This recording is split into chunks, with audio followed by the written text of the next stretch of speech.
پاکستان سمیت دنیا بھر میں جہاں کہیں بھی مسلمان بستے ہیں، ہر سال کی طرح اس سال بھی رمضان مبارک کی تیاریوں میں لگ گئے ہیں۔ رحمتوں والے اس ماہ مبارک میں مسجدوں کی رونقیں بحال ہونے کو ہے۔ اب دن رات لوگ گھروں اور مسجدوں میں عبادت کریں گے، عشاء کی نماز کے بعد تراویح بھی ادا کریں گے۔ ایک عہد کریں گے کہ اس رمضان غصہ آئے تو پی جائیں گے، ہر کسی کے ساتھ دھوکہ نہیں کریں گے، ہر طرح کی برائی سے بچیں گے اور نیکیوں میں بڑھ چڑھ کر حصہ لیں گے۔ اللہ کی رضا کے لیے اچھائی کا ہر کام کریں گے، چاہے کتنی بھی مشکلات کیوں نہ آ جائیں۔ مسجدوں میں امیر غریب سب ایک صف میں کھڑے ہوں گے، حتیٰ الامکان غریبوں کی مدد بھی کی جائے گی، بھوکوں کو کھانا کھلایا جائے گا اور یتیموں مسکینوں کی ہر طرح کی مالی مدد کی جائے گی۔ ایسا محسوس ہوگا کہ واقعی ہم کسی اسلامی ملک میں رہ رہے ہیں، ہر طرف امن کی فضا دیکھنے کو ملے گی۔ اللہ تعالیٰ فرماتے ہیں کہ رمضان المبارک میں شیاطین کو جکڑ لیا جاتا ہے، جنت کے سبھی دروازے مسلمانوں کے لیے کھول دیے جاتے ہیں اور ایک دروازہ ریان خصوصی طور پر روزہ داروں کے لیے کھولا جاتا ہے۔ روزہ دار کا اللہ کے نزدیک ایک اہم مقام ہوتا ہے۔ قرآن پاک میں اللہ نے فرمایا کہ تم پر روزے اس لیے فرض کیے گئے تاکہ تم متقی بن جاؤ۔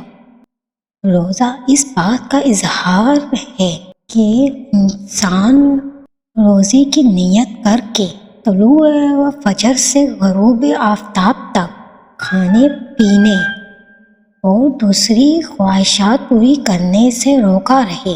قرآن کریم نے واضح طور پر کہا ہے، اے ایمان، ماہ رمضان کا روزہ فرض کیا گیا ہے جیسا کہ تم سے پہلے امتیوں پر فرض کیا گیا ہے، تاکہ تمہارے اندر تقوی پیدا ہو جائے۔ رمضان المبارک رحمتوں اور برکتوں کا مہینہ ہے۔ اس مہینے میں نیکیاں سمیٹنے کے لیے تیاریاں شروع کر دیتے ہیں۔ بلا شبہ یہ ماہ مبارک گناہوں کی مغفرت کے ساتھ اپنے اندر نیکیوں کا بے حد اجر و ثواب رکھتا ہے۔ نبی کریم صلی اللہ علیہ وسلم کا فرمان ہے، بدبخت ہے وہ جس نے رمضان پایا اور یہ مہینہ اس سے نکل گیا اور وہ اس میں نیک عمل کر کے اپنی بخشش نہ کروا سکا۔ بطور مسلمان رمضان نصیب ہونے پر ہمیں رب کا شکر بجا لانا ہوگا اور اس ماہ مبارک کو غنیمت جانتے ہوئے گناہوں کی مغفرت کے لیے نماز، روزہ، زکوٰۃ و خیرات، ذکر الہی، قیام و سجود اور عمل صالح کر کے اللہ کو راضی کرنا ہوگا اور اللہ تعالیٰ سے اس بات کی تخفیف طلب کرنی ہو کہ وہ ہمیں اپنے فضل و کرم سے جنت میں۔ پہلے لوگ رمضان کی تیاری اور اس کا انتظار شروع کر دیتے تھے، لیکن اب لوگ رمضان کو وہ اہمیت نہیں دیتے۔ حالات کہ اس مہینے کا پانا بڑی سعادت کی بات ہے۔ جس کی قسمت میں رمضان نہ ہو وہ کبھی اسے نہیں پا سکتا، لہٰذا ہمیں اس ماہ کی حصول یابی پر رب کریم کا شکر بجا لانا چاہیے اور اس کی عظمت کا خیال کرتے ہوئے اس کے آداب و تقاضے کو نبھانا چاہیے۔ اور جو بندہ نماز قائم کرتا رہا اور گناہ کبیرہ سے بچتا رہا اس کے لیے اس ماہ مقدس میں سال بھر کے گناہوں کی بخشش کا وعدہ ہے۔ نبی کریم صلی اللہ علیہ وسلم کا فرمان ہے کہ جس نے رمضان کا روزہ ایمان کے ساتھ اجر و ثواب کی امید کرتے ہوئے رکھا، اس کے گزشتہ سارے گناہ معاف کر دیے جاتے ہیں۔ یہ ایسا مہینہ ہے جو بڑی سعادتوں والوں کو نصیب ہوتا ہے، اور ہمیں اس مہینے میں اپنا محاسبہ کرنا چاہیے کہ ہم نے سارا سال کیا کمایا تھا، اور اپنے رب سے اپنے گناہوں کی معافی مانگنی چاہیے، اور اللہ کے حضور شکر بجا لانا چاہیے کہ اس نے ہمیں موقع دیا کہ ہم اس بابرکت اور بڑی سعادت والے مہینے میں اللہ کی حضور گڑ کر اپنے گناہوں کی معافی مانگ رہے ہیں، اور ہمیں اپنے ارد گرد نظر دوڑانی چاہیے، دیکھنا چاہیے کہ ہمیں احساس ہو کہ گزشتہ رمضان میں ہمارے قریبی رشتہ دار، دوست و احباب جو ہمارے ساتھ موجود تھے اب ہم میں نہیں ہیں، تو اللہ کا شکر ادا کریں، اس ماہ مبارک کو پانے کی خوشی میں زیادہ سے زیادہ نیکیاں کریں، غریبوں کے کام آئیں۔ ملک کے معاشی حالات انتہائی خراب ہیں اور مہنگائی آسمان کو چھو رہی ہے، جس کی وجہ سے ہمارے اکثر بھائی جن کے گھر راشن نہیں ہے، ان کے گھر راشن پہنچانے کا بندوبست کریں۔ جن کو اللہ نے توفیق دی ہے، انہیں بڑھ چڑھ کر اس نیکی کے موقع پر اپنا حصہ ڈالنا چاہیے۔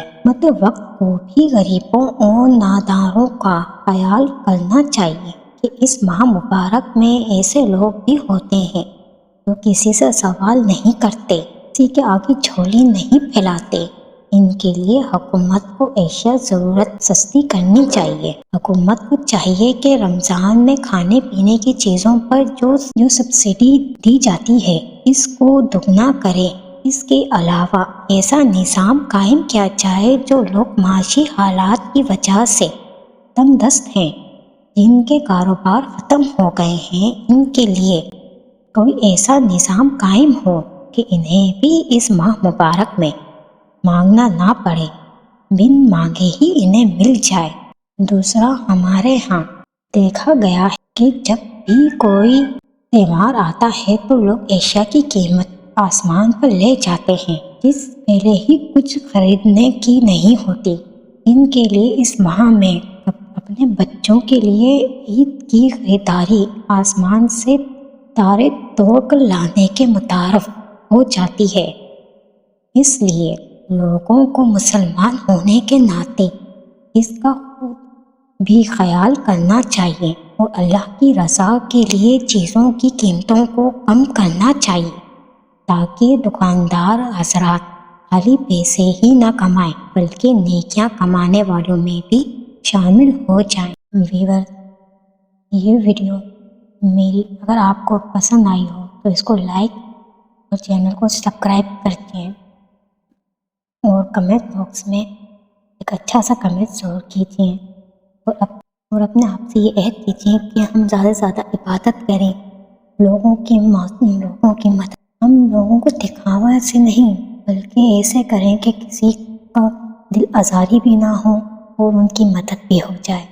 جزاک اللہ۔